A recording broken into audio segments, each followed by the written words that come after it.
उपसर्ग कब जुड़ते हैं? तो उपसर्ग जो है मूल शब्द के शुरुआत में जुड़ते हैं। यहाँ पे आपकी परीक्षा में जो क्वेश्चंस ज्यादातर पूछे जाते हैं वो प्रत्यय से पूछे जाते हैं। तो प्रत्यय मुख्यतः दो प्रकार के होते हैं, कृत प्रत्यय और तद्धित प्रत्यय। कृत प्रत्यय का मतलब ये होता है कि ये ऐसे शब्दांश होंगे जो धातु या फिर क्रिया के अंत में जुड़ेंगे। क्रिया क्या होती है आपको पता होना चाहिए कि जिस शब्द से किसी कार्य का करना या होना पाया जाए उसी को हम क्या कहते हैं? क्रिया कहते हैं। तो कृत प्रत्यय क्या होते हैं? जो क्रिया के अंत में लगे, जैसे आना, जाना, खाना, पीना, पढ़ना, लिखना, ये क्या है? क्रियाएं हैं। और इनसे जो शब्द बन जाते हैं उनको हम क्या कहते हैं? कृदंत शब्द कहते हैं। ठीक है, इसको हमने टाइप नहीं किया क्योंकि समय बहुत ही कम है। तो यहाँ पे आपको हम कुछ शॉर्ट ट्रिक्स बताएंगे। वैसे तो अगर डिटेल से आप प्रत्यय पढ़ेंगे तो आपको कम से कम 3-4 घंटे चाहिए प्रत्यय को डिटेल से पढ़ने के लिए। यहाँ पे आपको उतना ही पढ़ाया जा रहा है जितना आपकी परीक्षा की दृष्टि से इंपॉर्टेंट है।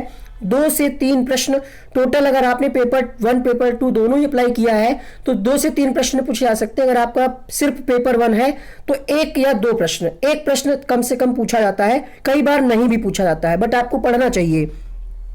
यहां पे देखिए कुछ प्रत्यय लिखे हुए हैं और उनकी पहचान है। जैसे आप पहचानेंगे कैसे? क्वेश्चन दे देगा कि पठिता में कौन से प्रत्यय का प्रयोग हुआ है। इन्हीं में से 4 ऑप्शन दे देगा, ता, कत्वा, तब्यत, शत्रु, तुमन। तो आप कैसे पहचानेंगे? ये पहचान है इसकी। अर्थात पहचान में क्या हुआ है कि जिन शब्दों के अंत में ता लगा हुआ हो, ये ट्रिक है। ठीक है, कुछ अपवाद वाले भी क्वेश्चन होंगे, उसमें ट्रिक काम नहीं करेगी, बट इतना आपको जानकारी मिल जाएगी कि आप सीटेट यूपीटेट लेवल के क्वेश्चंस को कर ले जाएंगे।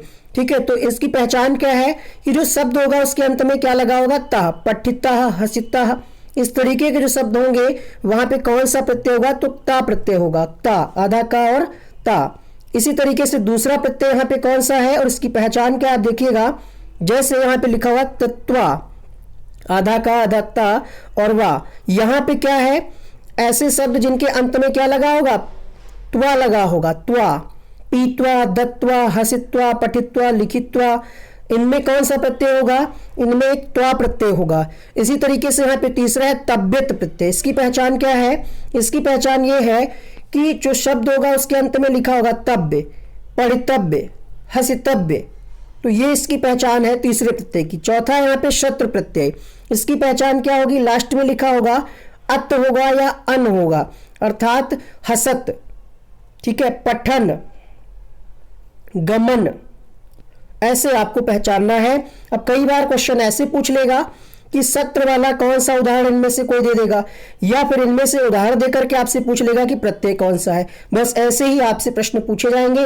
और ये भी ध्यान रखिएगा कि जो शब्द इनसे बनते हैं उनको हम क्या कहते हैं? कृदंत शब्द भी कहते हैं।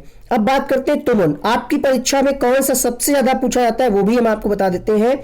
सबसे ज्यादा जो पूछा जाता है आपकी परीक्षा में, शुरुआत के ये 2 पूछे जाएंगे, या फिर आपसे तुमन पूछा जाएगा या फिर अनियर पूछा जाएगा, और या फिर एक नीचे है आपका लुट। ये ज्यादा पूछे जाते हैं। तो इस पे आप जरूर इसकी प्रैक्टिस कर लीजिएगा। क्वेश्चंस तो हम आपको अभी कराएंगे ही। ठीक है, तो तब्यत आपको समझ में आया। तुमन में आ जाइए। तुमन में आपको क्या मिलेगा लास्ट में? जैसे यहाँ पे क्या है? तुम मिलेगा, हशितुम, पठितुम, गंतुम, इस प्रकार के उदाहरण आपको देखने। इस प्रकार के उदाहरण जिसमें तुम लास्ट में मिल रहा है उसमें तुमन प्रत्यय होगा। सबसे आसान यही है। अनियर में क्या होगा? नीय होता है। अंत में क्या होगा? नी होगा। जहां भी नी लिखा हो अंत में, पठनी, गमनी, हसनी, तो वहां पे क्या होगा? नी लिखा होगा, मतलब नी शब्द के अंत में होगा, और वहां पे प्रत्यय कौन सा होगा? अनियर। इसमें बच्चे कंफ्यूज आते हैं क्योंकि यहां पे नी है और यहां पे अनियर है। तो ध्यान रखिएगा, नी में आ लगा दीजिए, अनियर, जहां पे लास्ट में क्या हो? नी हो। इसी प्रकार से सानच प्रत्यय है। सानच में क्या होगा?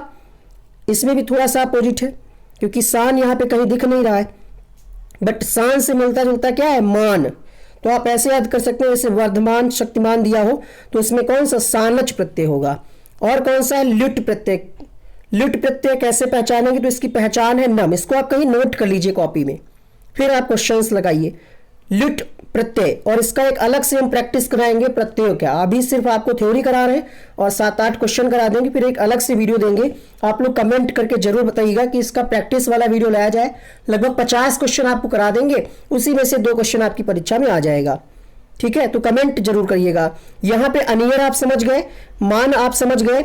यहाँ पे समझने वाली बात है कि माना अलग है और वान अलग है। अब जब मान कहेगा वर्धमान दिया हुआ है तो वहां पे सानच प्रत्यय होगा, लेकिन जैसे यहाँ पे पठितवान है, थोड़ा सा अंतर है, बोलने में बिल्कुल एक जैसा लग रहा होगा। पठितवान है, हर्षितवान है, तो यहाँ पे त्वत्व प्रत्यय होगा। कौन सा? त्वत्व। ये अंतर को आप समझिएगा, अपनी कॉपी में नोट करिएगा। जैसे यहाँ पे क्या है, शब्द के अंत में क्या होगा? ति, गति, प्रति, मति, तो यहाँ पे कौन सा होगा? तीन प्रत्यय होगा, अतिन प्रत्यय होगा। ध्यान रखिएगा इसको भी। अभी क्वेश्चन जब आप करेंगे तो आपको आसान लगने लगेगा। अगला है यहाँ पे लेप। इसकी पहचान क्या है? कोई उपसर्ग हो, फिर मूल शब्द हो और अंत में या मिलेगा। जैसे प्रा क्या है? उपसर्ग है। या के आ क्या है? उपसर्ग है। ठीक है, और इसके बाद मूल शब्द है, उसके बाद अंत में क्या है? या है। तो इसकी पहचान यही, उपसर्ग के बाद मूल शब्द हो और फिर अंत में या हो। प्रफट, प्रपठ, आगत्य, इस तरीके से आप पहचान सकते हैं। अगला प्रत्यय यहाँ पे लुड़। लुड़, इसको आप कैसे पहचानेंगे? तो इसकी पहचान ये है कि मूल शब्द के अंत में कह दिया होगा। क्या दिया होगा? कह, पाठ कह, लेख कह, गायक कह, है ना। तो इस प्रकार से दिए होंगे शब्द, वहां पे क्या होगा? ये वाला प्रत्यय होगा। इसको बोलने में थोड़ा सा अजीब सा लग रहा होगा। अगला है यहाँ पे गच प्रत्यय। इसमें क्या होगा? सार्थक कोई शब्द होगा और विसर्ग दिया होगा। कोई सार्थक शब्द दिया होगा और कोई विसर्ग दिया होगा। अब इससे संबंधित क्वेश्चंस को हम कराते हैं। इससे पहले यहाँ पे शॉर्ट में जान लीजिएगा तद्धित प्रत्यय क्या होता है। ये जो है संज्ञा या सर्वनाम के अंत में आने वाले प्रत्यय तद्धित प्रत्यय कहलाते हैं। जैसे वहां पे क्या था? क्रिया के साथ लगते थे, यहाँ पे संज्ञा या सर्वनाम। जैसे क्या है? मतुप। तो मतुप, मतुप के कुछ उदाहरण है यहाँ पे, गुणवान, श्रीमान। तो इसको आप पहचानेंगे कैसे? यहाँ पे अंत में क्या है? मान है।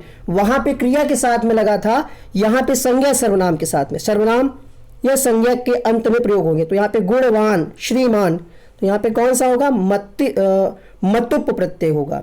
इसी तरीके से इमरिच, इसकी पहचान क्या है? इमा होगा लास्ट में। गरिमा, प्रतिमा, है ना, ऐसे आपको ध्यान रखना है। तरुणिमा, तरम का क्या होगा? तो लास्ट में तरह लिखा होगा। ठीक है, इसी तरीके से ये वाला यहाँ पे तरप है। क्या है? तरप। तरम का क्या होगा? लास्ट में तम होगा, तमह, तमह। इष्टन का क्या होगा? पहचान इष्ट, जैसे वरिष्ठ, गरिष्ठ, सुभीष्ठ, निम्निष्ठ, उच्चिष्ठ। ढक में क्या होगा? लास्ट में ए होगा, ऐ। अण वाले प्रत्यय में क्या होगा? किसी जाति का नाम, जैसे कश्यप, पृथ्वी, पांडव। यहां पे एक चीज आपको और ध्यान देनी है कि जो ये अनियर प्रत्यय है, जैसे यहाँ पे नी हमने आपको बताया, तो दो चीजें यहाँ पे हमने और लिखी हैं। जब ये स्त्रीलिंग में होगा तो ये निया होगा, गमनीया। ठीक है, और जब पुल्लिंग में होगा तो ये विसर्ग लगा होगा। यहाँ पे बड़ा का डंडा है, यहाँ पे विसर्ग है। और जब नपुंसक लिंग में होगा तो ये नियम हो जाएगा। ये अंतर को आप समझिएगा। अब इससे संबंधित कुछ क्वेश्चंस कराते हैं जो आपके सीटेट के एग्जाम में पूछे गए हैं, और इसके बाद आप लोग कमेंट करेंगे तो इसके एक पार्ट 2 में हम 50 क्वेश्चन की प्रैक्टिस आपको करा देंगे। ठीक है,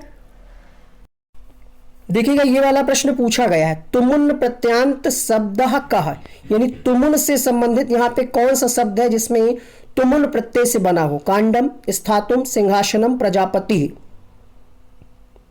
क्वेश्चन नंबर 1। तो तुमुन में क्या आ जाएगा? लास्ट में तुम आ जाएगा। आंसर होगा स्थातुम, दूसरा विकल्प यहां पे सही होगा। अगला सवाल देखिए, त्वा प्रत्यांत पदम चित्वा लिखत। कितना आसान, आपको अलग ही दिख रहा होगा। त्वा किस में लगा हुआ है?